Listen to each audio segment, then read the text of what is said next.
ಇವನ ಹೆಸರು ದಿಲ್ವಾರ್ ಹುಸೇನ್ ಅಂತ. ಇವನೊಬ್ಬ ಬಾಂಗ್ಲಾದೇಶಿ ಯೂಟ್ಯೂಬರ್. ಇವನು ರೀಸೆಂಟಾಗಿ ಒಂದು ವೀಡಿಯೋ ಅಪ್ಲೋಡ್ ಮಾಡ್ತಾ ಒಂದು ಚಾನಲಲ್ಲಿ ಏನಂತ ಅಂದರೆ, ನೀವು ಹೇಗೆ ಭಾರತಕ್ಕೆ ಇಲ್ಲಿಗಲ್ ಆಗಿ ಎಂಟರ್ ಆಗ್ಬೋದು without any passport, without any visa ಅಂತ তৈরিস্কটিয়ানে। কোনো প্রকার ভিসা লাগবে না, কোনো প্রকার পাসপোর্ট লাগবে না, আমি এখন ভারতে ঢুকে যাব। চাইলে কিন্তু আমার মতো ভিসা পাসপোর্ট ছাড়া ভারতে আসতে পারবেন। এইদিকে এই যে রাস্তা দেখতেছেন, এই রাস্তা সরাসরি ಇದೊಂದೇ ಅಲ್ಲ, ಇನ್ನೊಬ್ಬ ಬಾಂಗ್ಲಾದೇಶಿ ಯೂಟ್ಯೂಬರ್ ನೋಡಿ ಬೇಲಿ ಹಾರ್ಕೊಂಡು ಇಲ್ಲಿಗಲ್ ಆಗಿ ನಮ್ಮ ಭಾರತಕ್ಕೆ ಎಂಟ್ರಿ ಕೊಟ್ಟಿದ್ದಾನೆ.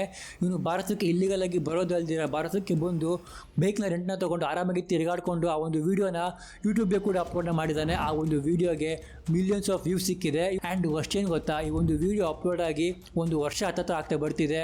ಈಗಲೂ ಕೂಡ ನಮ್ಮ ಭಾರತದ ಅಥಾರಿಟೀಸ್ಗಳು ಇನ್ನೂ ಈ ಒಂದು ವಿಡಿಯೋ ಬಗ್ಗೆ ಅಥವಾ ಈ ಒಂದು ವ್ಯಕ್ತಿ ಬಗ್ಗೆ ಏನು ಕೂಡ ಆ್ಯಕ್ಷನ್ ತೊಗೊಂಡೇ ಇಲ್ಲ. But unfortunately West Bengal government ಅವರು ಈ ರೀತಿ ಇಲ್ಲಿಗಲ್ ಇಮಿಗ್ರೆಂಟ್ಸ್ಗಳನ್ನ ತುಂಬ ಖುಷಿಯಾಗಿ ವೆಲ್ಕಮ್ನ ಮಾಡ್ತಾರೆ. ಅವ್ರಿಗೋಸ್ಕರ ಎಷ್ಟೊಂದು ಪಾಲಿಸೀಸ್ಗಳನ್ನ ಕೂಡ ತರ್ತಾರೆ. যদি বাংলায় দরজা খটখটানি করে আমরা তাদের আশ্রয় নিশ্চয়ই দেবো।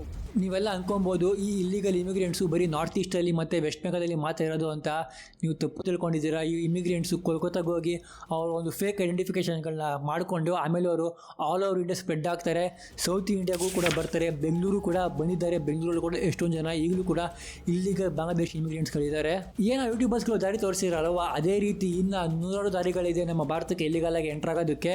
ಆ್ಯಂಡ್ ಈ ಒಂದು ಇಲ್ಲಿಗಲ್ ಇಮಿಗ್ರೆಂಟ್ಸ್ಗಳು ಭಾರತಕ್ಕೆ ಬಂದು ಅವ್ರ ಹೆಸರನ್ನ ಬದಲಾಯಿಸ್ಕೊಳ್ತಾರೆ, ಫೇಕ್ ಆಧಾರ್ ಕಾರ್ಡ್ನ ತೊಗೊಳ್ತಾರೆ, fake ration card, fake voter I D, and ಜಾಬಲ್ಲಿ ರಿಸರ್ವೇಷನ್ ಸಿಗಬೇಕು ಅಂತ ಅಂದ್ಬಿಟ್ಟು ಕ್ಯಾಸ್ಟ್ ಸರ್ಟಿಫಿಕೇಟ್ನ ಕೂಡ ಮಾಡಿಸ್ಕೊಳ್ತಾರೆ. ಆ್ಯಂಡ್ ಅನ್ಫಾರ್ಚುನೇಟ್ಲಿ ಅವ್ರಿಗೆ ಕೆಲಸನೂ ಕೂಡ ಸಿಗುತ್ತೆ, ಅದು ಗೌರ್ಮೆಂಟ್ ಜಾಬ್ಗಳು.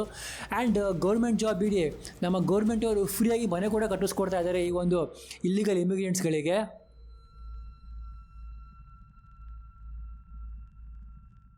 ನಮ್ಮ ದೇಶದ ರಾಜಧಾನಿ ಆದ ಡೆಲ್ಲಿಯಲ್ಲಿ ಒಂದು ಏರಿಯಾ ಇದೆ, ಶಾಹೀನ್ ಬಾಗ್ ಅಂತ. ಆ ಒಂದು ಏರಿಯಾದಲ್ಲಿ ಒಂದು ಫುಲ್ ಬಾಂಗ್ಲಾದೇಶಿ ಇಲ್ಲಿಗಲ್ ಇಮಿಗ್ರೆಂಟ್ಸ್ ಇರೋದು. ಫುಲ್ ಟೋಟಲ್ ಆಗಿ ಡಾಮಿನೇಟ್ ಮಾಡ್ತಾ ಇದ್ದಾರೆ ಆ ಒಂದು ಏರಿಯಾದಲ್ಲಿ.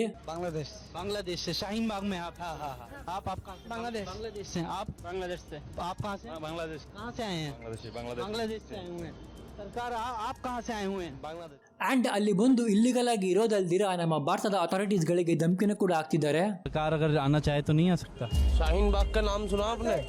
एक बार बोलो अपने मुंह से शाहीन बाग, और फिर फील करना कि शाहीन बाग है इसका नाम। इधर आने के लिए बहुत बड़ा जिगरा चाहिए, समझ रहे हो ना?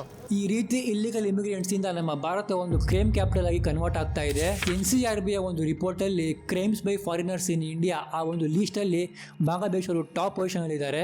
ನಮ್ಮ ಭಾರತದಲ್ಲಿ ಆಗೋ ಟೆರರ್ ಆಕ್ಟಿವಿಟೀಸ್ಗಳಲ್ಲಿ ಈ ಇಲ್ಲಿಗಲ್ ಬಾಂಗ್ಲಾದೇಶಿಗಳ ಒಂದು ಕೈವಾಡ ಸಿಕ್ಕಾಪಟ್ಟೆ ಜಾಸ್ತಿನೇ ಇದೆ. ಈ ದಿಲ್ವಾರ್ ಹುಸೇನ್ ಮತ್ತು ಇನ್ನೊಬ್ಬ ಯೂಟ್ಯೂಬರ್ ದಾರಿ ತೋರಿಸಿರಲ್ವ, ಇದು ಮೇಘಾಲಯ ದಾರಿ ಅಂತಲೇ ಹೇಳ್ಬೋದು. ಬಾಂಗ್ಲಾದೇಶಿನ ಒಂದು ಬಾರ್ಡ್ರಲ್ಲಿ ಒಂದು ಯಾವುದೋ ಒಂದು ಊರಿದೆ, ಆ ಊರಿಂದ ಮೇಘಾಲಯಗೆ ಬರ್ತಾರೆ. ಮೇಘಾಲಯಗೆ ಬಂದುಬಿಟ್ಟು ಅಲ್ಲಿಂದ ಈ ಒಂದು ನಾರ್ತ್ ಈಸ್ಟ್ ಸ್ಟೇಟ್ಗಳಿಗೆ ಸ್ಪ್ರೆಡ್ ಆಗ್ತಾರೆ. ಲೈಕ್ ಅಸ್ಸಾಂ ಇರ್ಬೋದು, ತ್ರಿಪುರ ಇರ್ಬೋದು, ನಾಗಾಲ್ಯಾಂಡ್ ಇರ್ಬೋದು. ಆ್ಯಂಡ್ ಅಲ್ಲಿಂದ ಆಮೇಲೆ ಕೋಲ್ಕತ್ತಾಗೆ ಹೋಗಿ ಕೋಲ್ಕತ್ತಾಯಿಂದ ಫೇಕ್ ಐಡೆಂಟಿಫಿಕೇಷನ್ಸ್ಗಳನ್ನ ತೊಗೊಂಡು ಆಮೇಲೆ ಆಲ್ ಓವರ್ ಇಂಡಿಯಾ ಸ್ಪ್ರೆಡ್ ಆಗ್ತಾರೆ ಇವರು. ನೆಕ್ಸ್ಟು ಇಲ್ಲಿಗಲ್ ರೂಟ್ ಇರೋದು ತ್ರಿಪುರ ಅಲ್ಲಿ. ಸೊ ಈ ಒಂದು ರೂಟಲ್ಲಿ ಸಿಕ್ಕಾಪಟ್ಟೆ ದಟ್ಟವಾದ ಕಾಡಿದೆ, ಹಾಗಾಗಿ ಆರಾಮಾಗಿ ಇನ್ಫಲ್ಟ್ರೇಟ್ ಮಾಡ್ಬೋದು. ಆ್ಯಂಡ್ ಅದು ಅಲ್ದಿರ ತ್ರಿಪುರಲ್ಲಿ ಒಂದು ಇಲ್ಲಿಗಲ್ ದಂಧೆ ನಡೆಸ್ತಾ ಇದ್ದಾರೆ. ಈ ಒಂದು ಏಜೆಂಟ್ಸ್ಗಳು ಏನು ಮಾಡ್ತಿದ್ದಾರೆ ಅಂತಂದರೆ, ಬರೀ 2500 ರೂಪಾಯಿಗೆ ತ್ರಿಪುರಲ್ಲಿ ಒಂದು ಊನಂಕೋಟೆ ಅಂತ ಒಂದು ಡಿಸ್ಟಿಕ್ ಇದೆ. ಆ ಒಂದು ಡಿಸ್ಟಿಕ್ಕಿಂದ ಈ ಒಂದು ಬಾಂಗ್ಲಾದೇಶಿ ಇಲ್ಲಿಗಲ್ ಇಮಿಗ್ರೆಂಟ್ಸ್ಗಳನ್ನ ಭಾರತಕ್ಕೆ ಆರಾಮಾಗಿ ಎಂಟ್ರಿನೇ ಮಾಡಿಸ್ಕೊಳ್ತಾ ಇದ್ದಾರೆ. ಆ್ಯಂಡ್ ಈ ರೀತಿ ನ್ಯೂಸ್ಗಳನ್ನ ನೀವು ಟಿವಿಯಲ್ಲಿ ನೋಡ್ತಾನೆ ಇರ್ತೀರ, ಇಲ್ಲಿಗಲ್ ಇಮಿಗ್ರೆಂಟ್ಸ್ಗಳನ್ನ ಕ್ಯಾಚ್ ಮಾಡಿದ್ರು ಹಂಗೆ ಹಿಂಗೆ ಅಂತ ಅಂದ್ಬಿಟ್ಟು. ಬಟ್ ನಮ್ಮ ಭಾರತದ ಸರ್ಕಾರ ಒಂದು ಇದ್ರ ಬಗ್ಗೆ ಏನು ಕೂಡ ಆ್ಯಕ್ಷನ್ ಇದುವರೆಗೂ ತೊಗೊಂಡೂ ಇಲ್ಲ. ಆ್ಯಂಡ್ ಜಾರ್ಖಂಡಲ್ಲಂತೂ ಈ ಒಂದು ಇಲ್ಲಿಗಲ್ ಇಮಿಗ್ರೆಂಟ್ಸ್ಗಳ ಒಂದು ಹಾವಳಿ ಒಂದು ಕೈ ಜಾಸ್ತಿ ಅಂತಲೇ ಹೇಳ್ಬೋದು. ಜಾರ್ಖಂಡಿನ ಮಾಜಿ CMನ ಪ್ರಕಾರ ಜಾರ್ಖಂಡಲ್ಲಿ ಒಂದಷ್ಟು ಏರಿಯಾಗಳಿದೆಯಂತೆ. ಆ ಒಂದು ಏರಿಯಾಗಳಲ್ಲಿ 20ರಿಂದ 120ರಷ್ಟು ವೋಟ್ಗಳು ಬರೀ ಬಂದಿರೋದು ಈ ಒಂದು ಬಾಂಗ್ಲಾದೇಶಿ ಇಲ್ಲಿಗಲ್ ಇಮಿಗ್ರೆಂಟ್ಸ್ಗಳಿಂದ ಅಂತೆ. ನೆಕ್ಸ್ಟ್ ಹೇಗೆ ಬರ್ತಾರೆ ಅಂತ ಅಂದರೆ, ಟೂರಿಸ್ಟ್ ಅಂತ ಹೇಳ್ಕೊಂಡು ಬರ್ತಾರೆ, ಟೂರಿಸ್ಟ್ ವೀಸಾ ಇಟ್ಕೊಂಡು ಬರ್ತಾರೆ. ಒನ್ಸ್ ಆ ಒಂದು ಟೂರಿಸ್ಟ್ ವೀಸಾ ಎಕ್ಸ್ಪೈರ್ ಆದಮೇಲೆ ನಮ್ಮ ಭಾರತದಲ್ಲಿ ಕೆಲಸ ಮಾಡ್ಕೊಂಡು ಆರಾಮಾಗಿ ಇರ್ತಾರೆ. ಏನೋ ಒಂದು ಟೂರಿಸ್ಟ್ ವೀಸಾ ಎಕ್ಸ್ಪೈರ್ ಆಗೋ ಗ್ಯಾಪ್ ಇರ್ತಾರೆ 2 ತಿಂಗಳು, ಆ ಒಂದು ಗ್ಯಾಪಲ್ಲಿ ಆಧಾರ್ ಕಾರ್ಡ್ನ ಕೂಡ ಮಾಡಿಸ್ಕೊಂಡ್ಬಿಟ್ಟಿರ್ತಾರೆ ಇವರು. ಈ ಒಂದು ವಿಚಾರ ನೆಗ್ಲೆಕ್ಟ್ ಮಾಡೋ ಹಾಗಿಲ್ಲ. ಯಾಕಂತ ಅಂದರೆ ಈ ಒಂದು 8 ತಿಂಗಳಲ್ಲಿ ಈ ಟೂರಿಸ್ಟ್ ವೀಸಾ ಇಟ್ಕೊಂಡು ಟೋಟಲಾಗಿ 8ರಿಂದ 10 ಲಕ್ಷ ಜನ ಬಾಂಗ್ಲಾದೇಶರು ನಮ್ಮ ಭಾರತಕ್ಕೆ ಬಂದಿದ್ದಾರೆ. ಅದರಲ್ಲಿ ಎಷ್ಟು ಜನ ವಾಪಸ್ ಹೋಗಿದ್ದಾರೋ, ಎಷ್ಟು ಜನ ಇದನ್ನ ಎಲ್ಲಿ ಉಳ್ಕೊಂಡಿದ್ದಾರೋ ಆ ದೇವರಿಗೆ ಗೊತ್ತು. ಇವನ ಹೆಸರು ಮಿನಾರ್ ಸರಾದ ಅಂತ. ಇವನೊಬ್ಬ ಬಾಂಗ್ಲಾದೇಶಿ ಇಲ್ಲಿಗಲ್ ಇಮಿಗ್ರೆಂಟು. ನಮ್ಮ ಭಾರತಕ್ಕೆ ಇಲ್ಲಿಗಲಾಗಿ ಬಂದು ಬೆಂಗಾಲಲ್ಲಿ ಒಬ್ಬ ಏಜೆಂಟ್ನ ಮುಖಾಂತರ ಒಂದು ಫೇಕ್ ಐಡಿನ ಮಾಡಿಸ್ಕೊಳ್ತಾನೆ. Fake Aadhaar card, fake voter I D ಎಲ್ಲ ಫೇಕ್ ಐ ಡಿ ಮಾಡಿಸ್ಕೊಂಡು ಒಂದು ಫೇಕ್ ಕ್ಯಾಸ್ಟ್ ಸರ್ಟಿಫಿಕೇಟ್ನ ಕೂಡ ಮಾಡಿಸ್ಕೊತಾನೆ. ಆ್ಯಂಡ್ ಅವನ ಹೆಸರನ್ನ ಚೇಂಜ್ ಮಾಡಿಸ್ಕೊಳ್ತಾನೆ, ಶಿವ ದಾಸ್ ಅಂತ. ಆ್ಯಂಡ್ ಖುದ್ದಾಗಿ ಅವನೇ ಹೋಗಿ ನಾನೊಬ್ಬ ಬಾಂಗ್ಲಾದೇಶಿ ಇಲ್ಲಿಗಲ್ ಇಮಿಗ್ರೆಂಟ್ ಅನ್ನೋದು ಕೂಡ ಯಾರು ಕೂಡ ನಂಬ್ತಾ ಇರಲಿಲ್ಲ.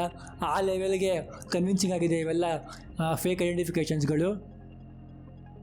ಇದಂತೂ ಕ್ರೇಜಿ. ಏನಂತ ಅಂದರೆ ಸುಪ್ರೀಂ ಕೋರ್ಟ್ ಅವರು ಒಂದು ವರ್ಡಿಕ್ಟ್ ರಿಲೀಸ್ನ ಮಾಡ್ತಾರೆ. ಆ ಒಂದು ವರ್ಡಿಕ್ಟ್ ಏನಿರುತ್ತೆ ಅಂತ ಅಂದರೆ ಸ್ಟೇಟ್ ಗೌರ್ಮೆಂಟ್ ಅವರು ಮತ್ತು ಸೆಂಟ್ರಲ್ ಗೌರ್ಮೆಂಟು ಅವರು ಈ ಒಂದು ಇಲ್ಲಿಗಲ್ ಇಮಿಗ್ರೆಂಟ್ಸ್ಗಳಿಗೆ ಫ್ರೀಯಾಗಿ ಮನೆ ಕಟ್ಕೊಡ್ಬೇಕಂತೆ. ಆ್ಯಂಡ್ ಸುಪ್ರೀಂ ಕೋರ್ಟ್ ಅವರು 4,000 ಇಲ್ಲಿಗಲ್ ಇಮಿಗ್ರೆಂಟ್ಸ್ಗಳಿಗೆ ಮನೆ ಕಟ್ಟೋದಕ್ಕೆ ಫ್ರೀಯಾಗಿ ಒಂದು ರೈಲ್ವೇಸಿನ ಜಾಗನೇ ಬರೆದುಕೊಳ್ತಾರೆ. ಸೊ ಒಟ್ಟಿನಲ್ಲಿ ನಮ್ಮ ಭಾರತದ ಗೌರ್ಮೆಂಟ್ ಅವರು ಮತ್ತು ಈ ಒಂದು ಸುಪ್ರೀಂ ಕೋರ್ಟ್ ಅವರು ನಮ್ಮ ಭಾರತ ಜನರ ಹಕ್ಕನ್ನು ಇಂಡೈರೆಕ್ಟ್ಲಿನೇ ಕಿತ್ಕೊಳ್ತಾ ಇದ್ದಾರೆ ಅಂತಲೇ ಹೇಳ್ಬೋದು. ಆ್ಯಂಡ್ ಜಾಬ್ಸಲ್ಲಂತೂ ಕೇಳೋದೇ ಬೇಡ. ಮೊದಲೇ ನಮ್ಮ ಭಾರತದಲ್ಲಿ ಅನ್ಎಂಪ್ಲಾಯ್ಮೆಂಟು ಪೀಕಲ್ಲಿದೆ.